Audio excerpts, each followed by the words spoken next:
Welcome to my channel Real Life Wonders. Everyone froze when the bucket hit her head, not because of the water, but because of who had thrown it. A decorated general in front of his entire unit. The sound echoed through the camp, like an insult carved into silence. She didn't move at first, just stood there, dripping, her fists trembling, her breath sharp as shattered glass. And then something inside her shifted. Before I tell you what happened next, tell me in the comments where you're watching from. I love knowing who's listening. They called her Private Elaine Turner, the youngest mechanic in the motor division. Small, quiet, and too soft-spoken for the chaos of men who'd seen years of desert wars. That morning, she corrected the general during a field inspection, gently, respectfully, pointing out that his Humvee's brake system had been installed backward. He laughed in her face, a deep, mocking sound that made the others grin. But when she insisted, his pride snapped. He grabbed the nearest bucket, full of dirty water from the maintenance bay, and poured it right over her head. The camp went dead silent. Even the wind stopped. She blinked, hair clinging to her face, eyes burning, and then she looked up, not at his rank, not at his medals, but straight into his eyes.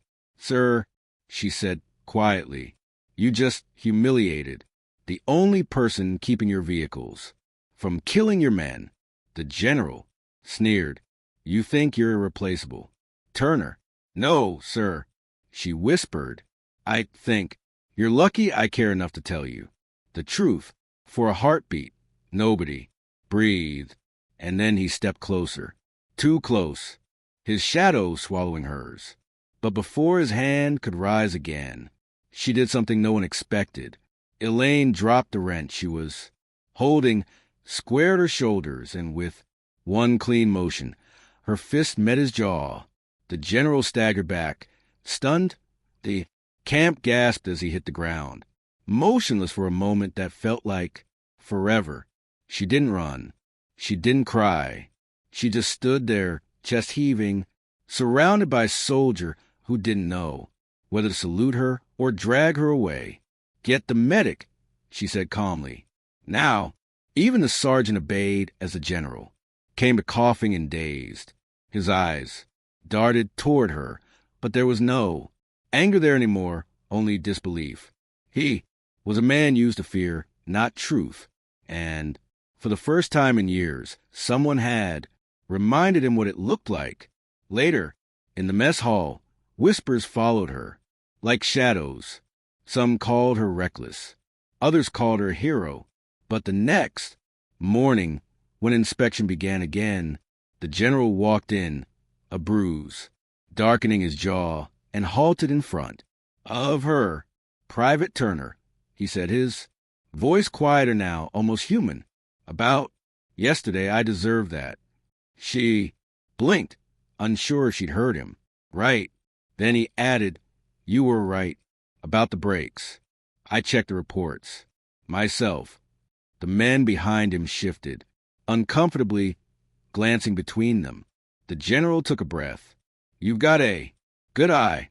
Keep speaking up even when people like me forget to listen." And then he saluted her. The entire camp fell silent again. But this time it wasn't from shock. It was from respect. That single act changed everything. From that day on, no one laughed when she spoke. The same hands that once mocked her now reached to help, to learn, to listen. Weeks later, when her unit rolled out under a burning red dawn, Elaine stood by the convoy, her uniform crisp, her head high. The general walked past her, nodding once. Mutual respect had replaced humiliation, because courage doesn't always roar. Sometimes it stands in muddy boots, dripping water, refusing to bow. And kindness, real kindness, isn't soft. It's the strength to fight for what's right, even when it costs you everything. Because respect isn't given by rank. It's earned, one act of courage at a time. And sometimes it starts with a single drop of water hitting the ground. If this story moved you, don't forget to like, comment, and subscribe. I'd love to hear what you'd have done in her place. Because every story like this reminds us, justice starts small, but it always echoes loud.